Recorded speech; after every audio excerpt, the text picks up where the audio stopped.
Et on rappelle que cette émission, Le Bonjour d'Algérie, est sponsorisée par Coral Peinture.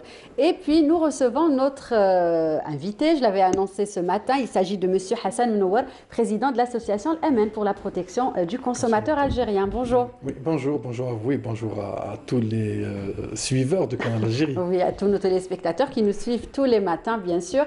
Merci d'avoir accepté notre invitation. C'est moi qui vous remercie. Donc, actualité oblige. Aujourd'hui, avec vous, nous allons parler des masques, mais également des solutions hydroalcooliques. Donc, depuis la pandémie du Covid-19, nous avons constaté un élan de solidarité, Monsieur Menouar, et puis notamment dans la fabrication des bavettes, et donc et de gel hydroalcoolique aussi. Donc, est-ce que ces produits justement doivent non, ils doivent en fait répondre à certains critères, à certaines normes. Absolument. Vous savez, comme vous l'avez si bien dit, au début de la pandémie, au mois de mars, donc l'appel a été lancé par les autorités et par tous les scientifiques pour inonder le marché en bavettes et en tout moyen de protection et de prévention contre ce virus ou bien les autres virus. Parce qu'en réalité, la bavette qui est déjà beaucoup utilisée dans les pays en Asie, parce qu'ils avaient, d'abord parce qu'ils sont nombreux, parce qu'ils ont beaucoup de pollution, et ils ont beaucoup de virus et beaucoup de maladies. Donc c'est une culture qui va se propager dans le monde maintenant. Oui, exact. Donc en Algérie, comme j'ai commencé par le dire, donc il a eu cet élan de tout le monde pour en fabriquer, distribuer et faire parvenir ces bavettes et ces moyens de protection à tous les Algériens. Nous, au mois de mai déjà, en tant qu'association Amen, on avait lancé aussi un autre appel, c'est pour qu'il y ait élaboration d'une fiche technique. D'ailleurs, j'avais même dit ici sur le canal Algérie, pour qu'il y ait une fiche technique élaborée par le ministère de l'Industrie, pour qu'il y ait un minimum de normes, pour que cette bavette, justement, joue son rôle de protection. Oui, en fait, cette fabrication doit être cadrée. Absolument. Voilà. Il y a eu un moment, bien sûr, il y a un moment où tout le monde doit en fabriquer, tout le monde doit se mobiliser, et tant mieux, parce qu'on a au moins ça en Algérie, c'est que tout le monde s'est mis à fabriquer des bavettes, mais il fallait aussi qu'il y ait des normes. Et les normes, soit c'est l'Institut national de normalisation, ou bien le ministère de l'Industrie, en collaboration, bien sûr, avec des experts, avec le ministère du Commerce, pour qu'il y ait une fiche technique. Pourquoi la fiche technique? Parce que la fiche technique, il fallait faire diffuser partout pour qu'elle soit prise en charge par les confectionnaires, par les fabricants, même ceux qui en fabriquent chez eux à la maison. On a beaucoup de femmes en Algérie qui ont des machines à coudre et qui ont commencé à en fabriquer. Recycler des tissus qu'elles avaient à la maison. Absolument. Donc pour leurs enfants, pour leurs familles, et puis pour donner aussi, parce qu'il y a beaucoup de dons, beaucoup de bienfaisance avec ce produit. Donc malheureusement, à ce jour, personnellement, je n'ai pas encore vu cette fiche technique. J'aurais voulu qu'il y ait une fiche technique qui dise d'abord qu'il faudrait qu'il y ait ce tissu. Si c'est ce tissu, je ne connais pas les tissus, il faudrait qu'il soit doublé ou bien triplé. Il faudrait utiliser deux types de tissus pour qu'il y ait un filtre, parce que la bavette c'est pour filtrer, et puis on ne connaît pas quelle est la dimension de ce virus pour savoir quel est le tissu qu'il faut. Donc il faudrait qu'il y ait des experts qui nous donnent ça. Il y a aussi comment on appelle, vous le connaissez mieux que moi, peut-être le patron, donc la découpe. Comment découper cette bavette. Parce qu'on est en train de voir des gens porter des bavettes à moitié, au tiers, et on voulait qu'il y ait une bavette bien confectionnée pour qu'elle protège, parce qu'il faudrait qu'elle colle sur le nez, sur les joues, et elle descend sous le menton, parce que les parties à protéger pour nous-mêmes et pour les autres, c'est la bouche et le nez. Voilà. Donc, nous allons continuer de parler de tout ça, Monsieur Menouar. Je vous propose justement de découvrir avec nous un reportage que notre collègue Sofiane Hamoudé a consacré justement à la disponibilité des bavettes. Nous allons regarder ensemble et on revient juste après pour en parler. Les plus convoités du moment, en pleine psychose autour de la pandémie de Covid-19, les fabricants de masques de protection et leurs vendeurs font face à une demande du grand public qui explose. Les autorités sont en train de réfléchir sur l'éventualité d'application de la mesure portant sur la généralisation du port de bavettes et de masques médicaux de protection contre le coronavirus par les citoyens. Et ce, dès qu'ils quittent leur domicile après l'avoir imposé à tout le monde. On s'est rapproché d'une des pharmacies pour voir la disponibilité de ces bavettes. Les bavettes sont disponibles. Maintenant, ils sont tous il y a beaucoup de modèles. Il y a beaucoup de gens qui vendent ça. Même l'État a autorisé les gens à les vendre partout, même dans les cafés, même dans les...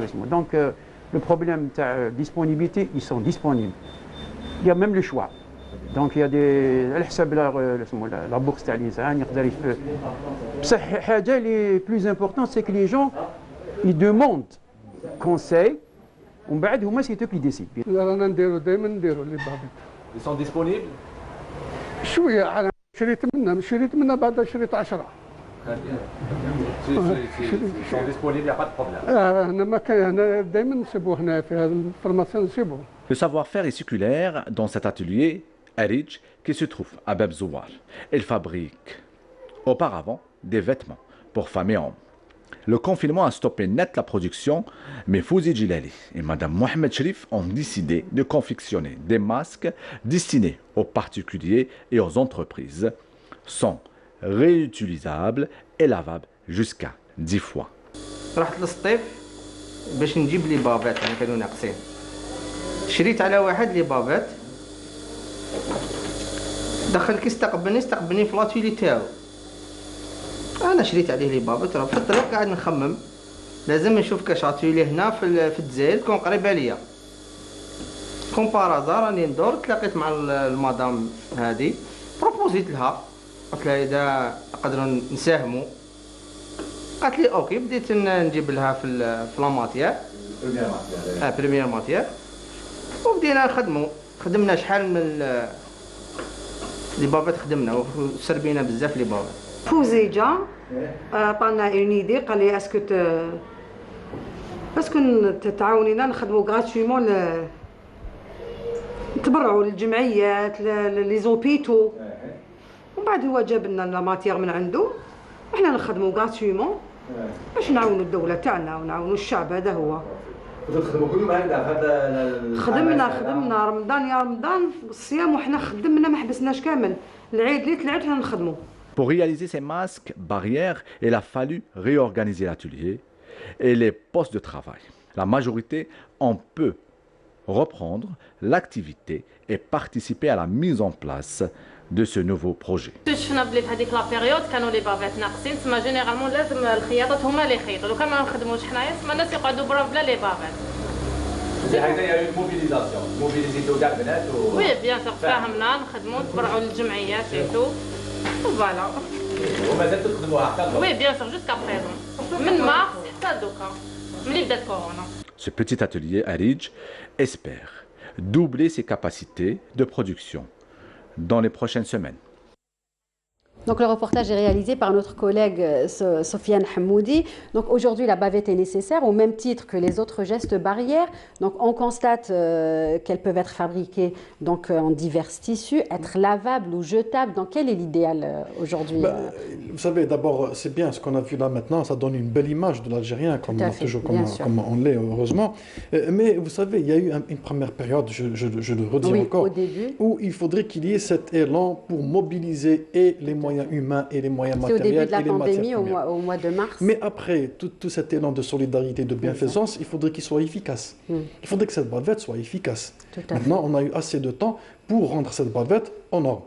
Par exemple, la fabriquer avec des normes, selon une fiche technique bien élaborée par des experts. Aussi, qu'elle soit vendue dans un réseau de distribution officiel. Parce qu'il faudrait qu'il y ait un contrôle. Il faudrait qu'il y ait un contrôle sur ça. Parce que, moi je le dis, je le redis, donc les premiers temps, on n'avait pas le choix.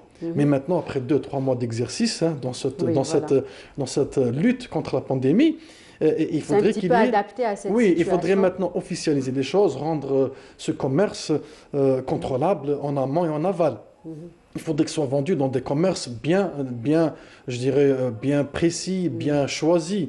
Des pharmacies, parapharmaceutiques, supermarchés, librairies. Mais les vendre dans un marché, sur un trottoir, dans un marché informel, les vendre à l'extérieur comme ça, ou bien les donner d'une manière qui n'est pas d'abord propre, qui n'est pas saine, ça c'est pas recommandé. Donc, ne pas prendre les bonnes mesures de précaution. On est dans la protection des consommateurs, on n'est pas dans le je dirais, entre guillemets, le populisme où on fait juste pour donner, on compte les milliers, les millions de bavettes qu'on distribue. Mais il faudrait que le peu de bavettes qu'on fabrique et qu'on distribue soit efficace. Maintenant, il y a aussi, si vous permettez, les normes du port de cette bavette. Voilà, tout à fait. On vient de voir un monsieur qui parlait avec la bavette au cou. Alors la bavette, justement, on ne doit pas donner justement... Croix-rouge. Oui, croix-rouge parce que la bavette... Et c'est dommage parce qu'on est en train de le voir partout. Hein, c'est-à-dire, les gens maintenant portent la bavette sur le cou, et parfois juste sur la bouche, alors que la bavette doit protéger le nez et la bouche. C'est les deux moyens de respiration. Pour ne pas l'oublier, d'une, et avoir accès au magasin, vu que c'est obligatoire maintenant. Mais non, ce n'est pas l'idéal, ce n'est pas le geste idéal. On doit changer d'idée et on doit aller vers une culture de consommation où on a une conscience, la conscience individuelle et la conscience collective. C'est-à-dire, cette bavette, c'est pour nous protéger. Donc, il faudrait qu'il y ait des normes pour la porter. Il y a aussi, comme avait dit le monsieur, il y a des bavettes qui doivent se porter pendant 4 heures seulement. Justement, 4 heures. On parle des masques chirurgicaux. Oui, voilà. Même une journée, après 5 jours, après, elles sont lavables, elles ne sont pas lavables. Donc, il faudrait justement, il faut favoriser les bavettes lavables ou jetables, à votre avis, non, mais maintenant qu'on est arrivé à l'obligation du port de la bavette pendant toute cette période, et encore ça va durer jusqu'à 2021, Inch'Allah, pas très longtemps. Et puis, c'est tout le monde, même les enfants. Donc, on ne peut pas se permettre d'aller acheter des bavettes chirurgicales tous les jours et les porter une demi-journée et les jeter. Non, d'ailleurs, même pour l'environnement, c'est pas bien parce que c'est des déchets qui sont en plus dans l'environnement. Donc, nous, on recommande des bavettes en normes, lavables. D'ailleurs, on avait fait appel même aux parents parce que les parents en souffrent beaucoup actuellement avec leurs enfants qui sont scolarisés et ça coûte cher, c'est un budget. Voilà, donc il faut favoriser les bavettes en tissu qui répondent aux normes, doublées et les laver tous les soirs et les remettre le matin propre, les repasser, pourquoi pas. Ça peut aussi aider avec un fer doux. Oui, les laver d'abord avec des normes, donc avec une température de plus de 60 degrés, les faire sécher au maximum au soleil. Quand il n'y a pas un soleil, il faudrait les faire passer au repassage pour la chaleur. Donc ça, c'est très important. Il n'y a pas que les bavettes, il y a le gel hydroalcoolique. Aussi, oui. Voilà.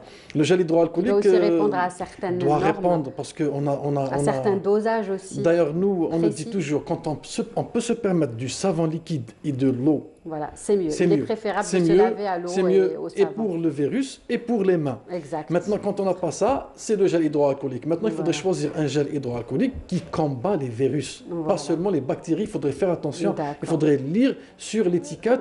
Et on demande aussi, on demande aussi au ministère du Commerce qui assure le contrôle qu'il y ait un peu plus de travail sur ça, parce que c'est un domaine qui est en train de faire enrichir beaucoup de gens qui font de la spéculation et qui est en train de diminuer la trésorerie familiale pour d'autres parce que ça coûte un peu trop cher. D'accord. L'appel est lancé, M. Menouar. Merci. C'est moi. Merci à vous d'avoir été là et justement de nous avoir éclairé sur ces deux thématiques très importantes, donc les bavettes et les gels hydroalcooliques. Et puis, on vous dit merci. Donc, et on ira, j'espère, on vous retrouvera prochainement dans nos prochaines émissions. Et puis, l'émission continue. Une pause musicale pour accueillir Marie Moussaïd. Il s'agit donc une pensée